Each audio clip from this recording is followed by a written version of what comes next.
afternoon, everyone. Would all the young people raise your hands?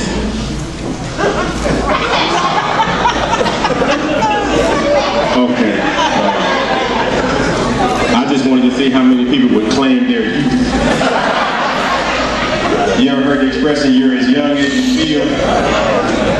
Let's try that again. Would all the young people here raise their hands? I am right, all right.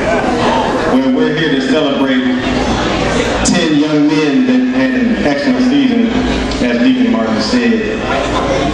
And I just want to start by, I want to talk about a parable that Jesus told to the young men just for a moment. He told this parable of the 3 servants, but here's my disclaimer. For the Bible scholars out here, I'm not using it in this same context it was written and the purpose that it served in the Bible, so I don't want anybody to jump on me later, any of the Bible scholars here. But there were 3 servants, and there was a wise man, there was a man that had to leave town for a little while. So he took 3 of his servants and he gave all of them some money. He gave the first one a certain amount of money, he gave the second one a little bit less, and he gave the third one a little bit less than that. And he went away on this trip, and then when he came back, he came to the servants and he said, what did you all do with the money that I gave you? So the first servant said, well, I invested and I doubled the amount. So he was, of course, he was happy about that because he doubled his money. So he gave the money. He rewarded that servant greatly for being diligent with the money. He went to the second servant and he said, what did you do with the money? He said, although I had less, I still doubled the amount that you gave me. So he said, okay, very good. So he took that, rewarded him the same way he did the first one.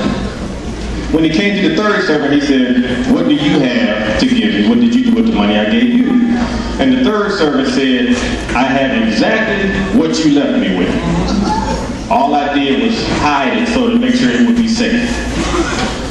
So the man took the money from the third servant and gave it to the first servant. So there were some people that they said, well, we're not too happy with that. They were real mad about that because they said, why would you take the little bit that he had and give it to the man who had the most already? And the man said, to those who use well what they are given, even more will be given. And to those who don't, even what little they have will be taken away.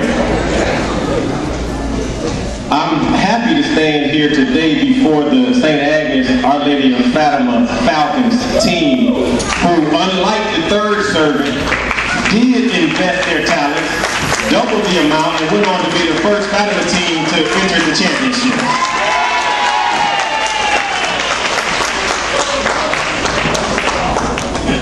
Now, I just want to ask you all 3 questions. And I don't want you to answer them, I'm just going to ask you 3 questions. I just want you to think about them for a minute, but don't answer, just think about them to yourself. If I was to look back right now and ask you, was your season good enough? That's the first question. The second question, was your team performance good enough? The third question is, was your individual performance good enough? Now, the first thing we have to do is talk about these 2 words, good enough. Most of us know that if you do something just good enough, then you're only doing it to get by, not necessarily to excel in it. But when you answer a question like that, 99.9% of the time, your answer will be no. And the problem with questions like these is we answer them with a no because we're looking in the past. So I want to say to you today, if you haven't heard this quote or this phrase before, it goes like this. Yesterday is history. Tomorrow is a mystery. But today is a gift. And that's why they call it the present. To the Fatima Falcons, it's time to live for today. See, the good thing about today is we can do better than yesterday and pray for a better tomorrow all at the same time.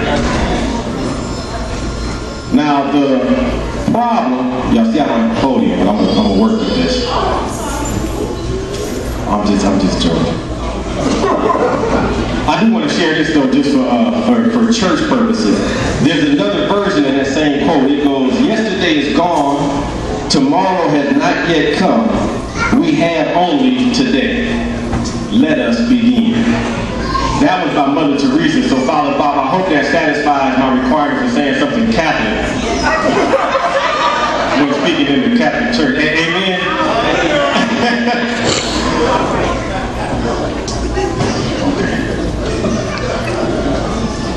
Again, if you don't live for today, especially you young men who are we're just so proud of you, you are doing an excellent job in everything that you're doing. If you don't live for today, there's a chance you might end up like these 4 people that I want to tell you about. And nobody wants to be like these 4 people.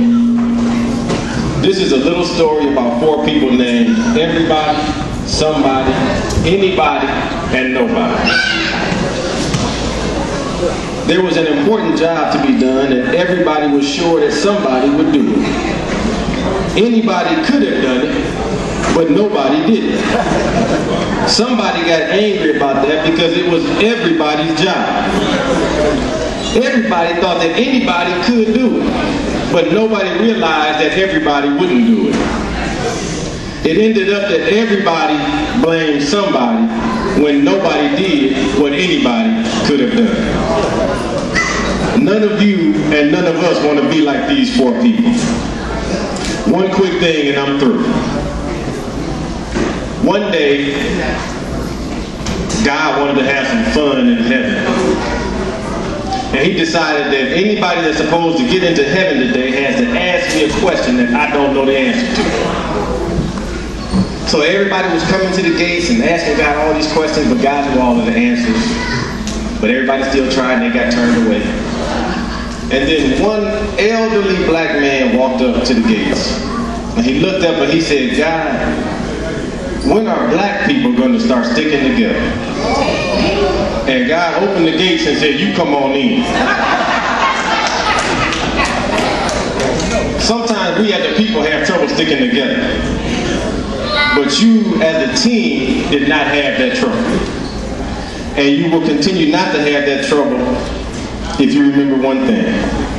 A basketball team is like the 5 fingers on a hand. If you get them all together, you have a fist. And that's how we want you to play. Again, to the St. Agnes, Our Lady of Fatima, CYO basketball team, the Fatima Falcons, we all congratulate you on an excellent season.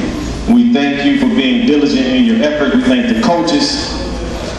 And remember, for next year, there is no better preparation than practice. So in the words of Tim Duncan, I close with good, better, best. Never let it rest until your good is better and your better is best. Thank you.